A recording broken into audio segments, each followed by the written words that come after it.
Competition going on in Argentina called the World Cup. Right? Is it Argentina or is it Brazil? Brazil. Okay, this is my point. This is my exact point. So, how many people there are soccer fans? How many people are going nuts over, like, if we're going to say, like, I believe.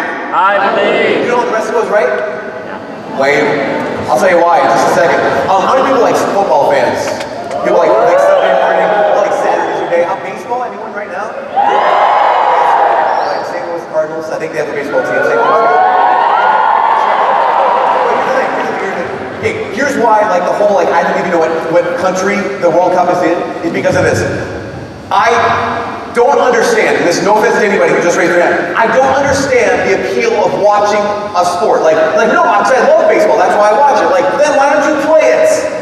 Right, like, I love soccer, that's why I watch the World Cup. Then get outside and play soccer.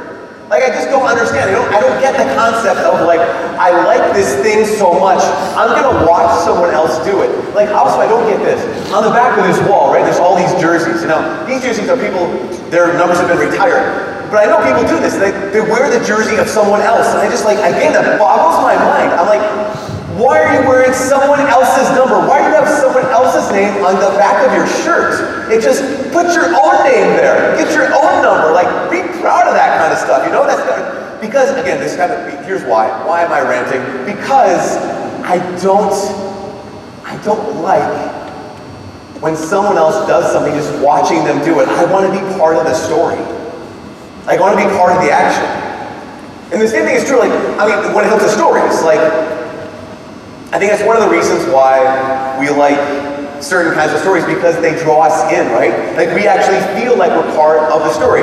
That's one of the reasons why we love movies. Is because when you're watching a movie, it's like, it's so huge, it's so big, like you're part of that, you feel like you're part of it. That's one of the reasons I think we like movies with songs in them the most. Because then we get to be part of the story. It's time to see what I can do to test the limits and break through. No right, no wrong, no rules for me. I'm free.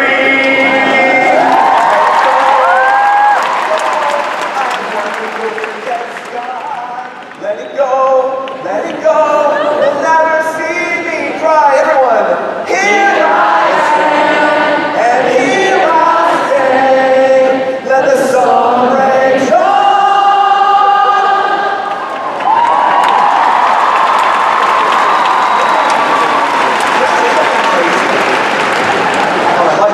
A series of doors in my face. Suddenly I want you. And also the same thing, it's like, I've been searching my whole life to find my own place. Maybe it's the party talking, or the chocolate fondue. But with you, I found my place. And it's nothing like I've ever known before. Love is an open door. Love is an open door.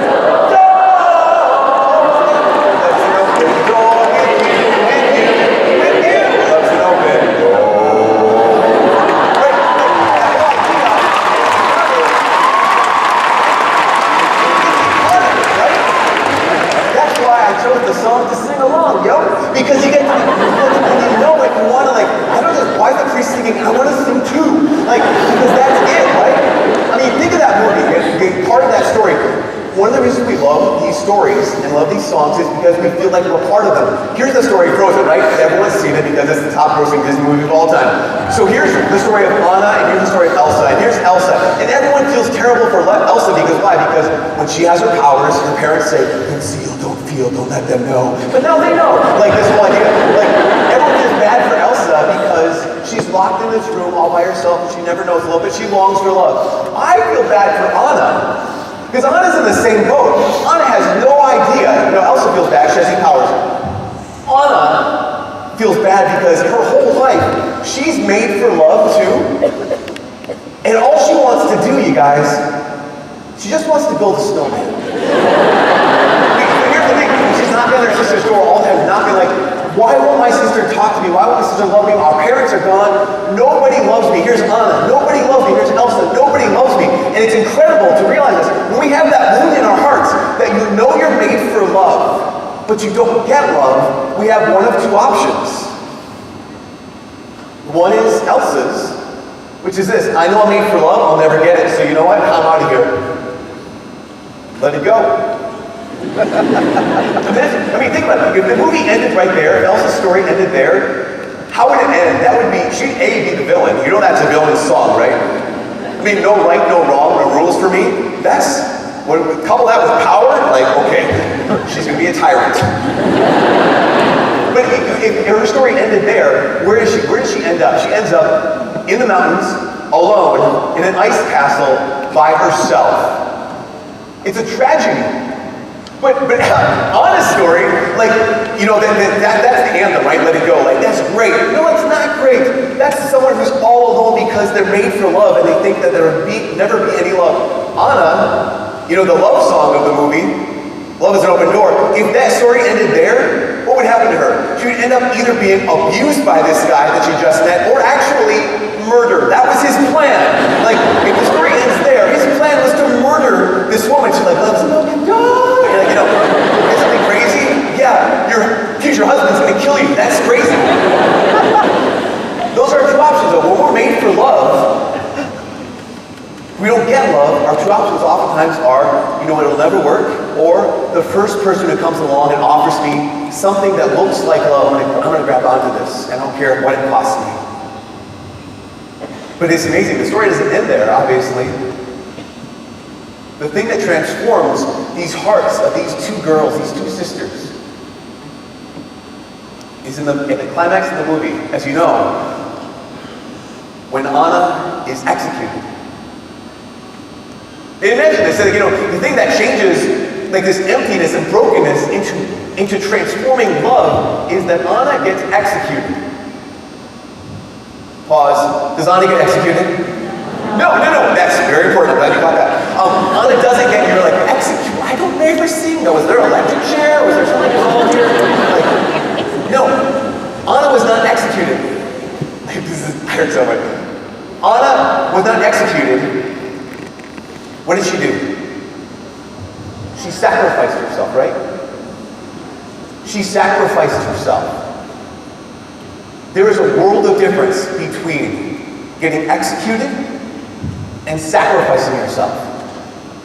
Being executed is just like, that just hurts, that's just pain, that's just death. It's just evil, and it saves no one. Being a sacrifice transforms even the hardest heart into a live heart, and it transforms even the most broken life to a life worth living. And that's why I say, think about Jesus. This crucifix on the wall here, that actually is an image of an execution. We realize that, right? That the crucifixion, we always talk about the Eucharist, or Jesus, the crucifix as a sacrifice. You guys, that's not a sacrifice. That's an execution. That's what the Romans did to thousands and thousands of people. They executed them. So the big question is this. If, in the story, in the movie, Anna wasn't executed, she had to be sacrificed. She had to sacrifice herself in order for actual love to really be true. What is it that transforms the crucifixion from being an execution to being a sacrifice?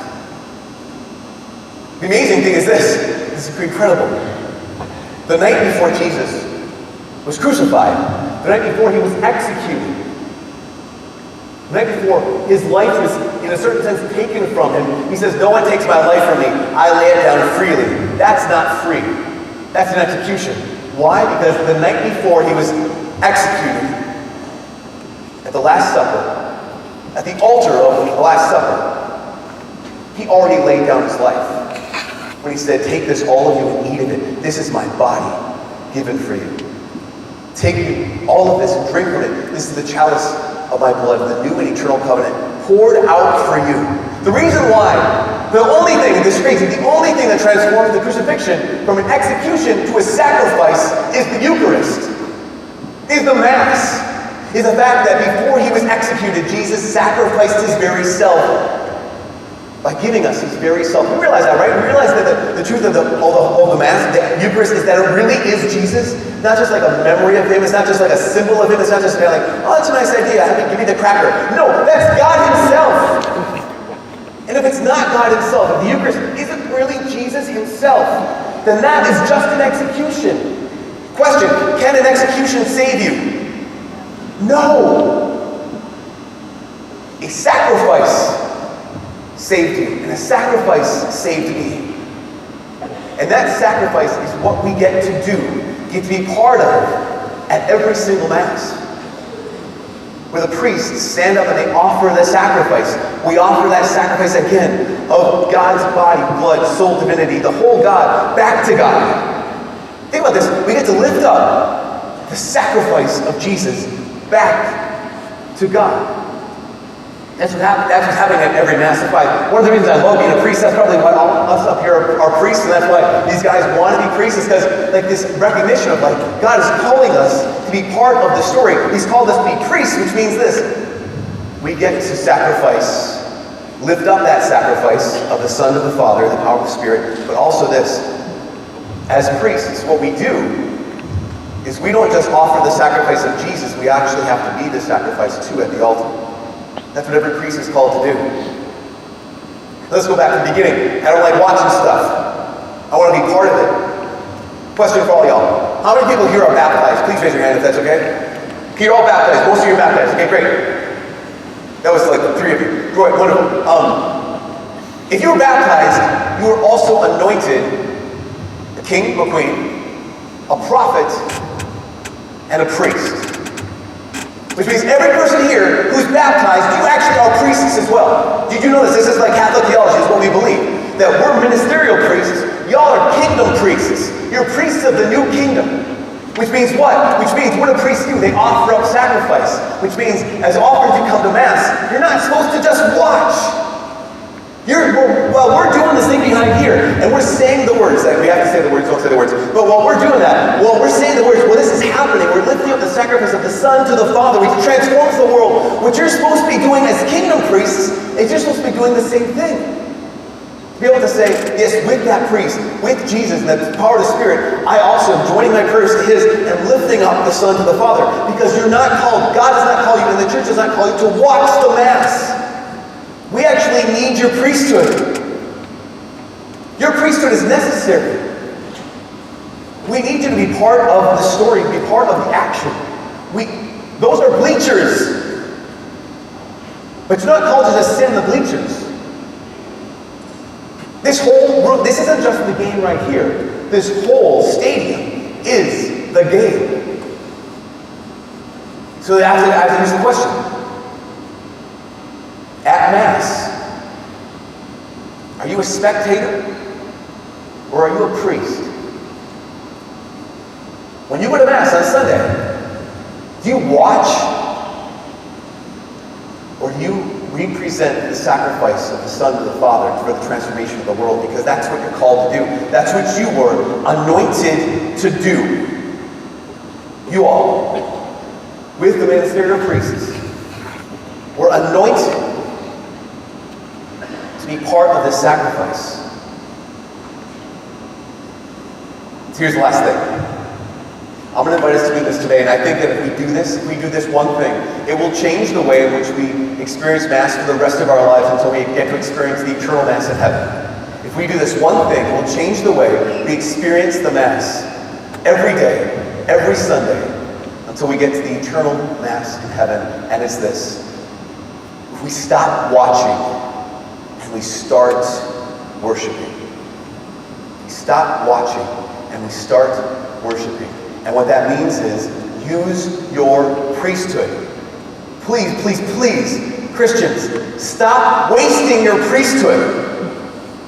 Stop wasting it. You're sitting. No, I'm not saying you are. Like people, we just sit there. We ought to be lifting up our sacrifices. What are your sacrifices? Well, how about this? I imagine we're going to talk about this later on today, but I imagine a lot of people here have some suffering in their life. as the Eucharist is being lifted up, as Jesus himself is being lifted up, you can place your suffering on the altar and say, Jesus, I join my sufferings to yours. Save the world. Be a priest. Imagine a lot of you have hopes for someone, maybe for yourself, maybe for someone you love. As Christ is being lifted up over the altar, exalted to the Father, you're able to say, Lord, I lift up my hopes, I lift up my dreams, I lift up the people I'm praying for. I want to be a priest today. I'm not going to watch, I'm going to worship. Imagine a lot of us have someone in our lives that we just feel so powerless to help. Someone who needs help, but we don't know what we can do. Place them on the altar and be able to say, God, I lift them up with you in worship. It's a sacrifice for God's glory, and so that the world can be changed. And I'm promising you this, If we start doing this, just little by little, every single Mass, not only will your experience of Mass change, the world will change. Because you're a priest, crying out loud. You are not baptized and anointed to watch the Mass. You are baptized and anointed and consecrated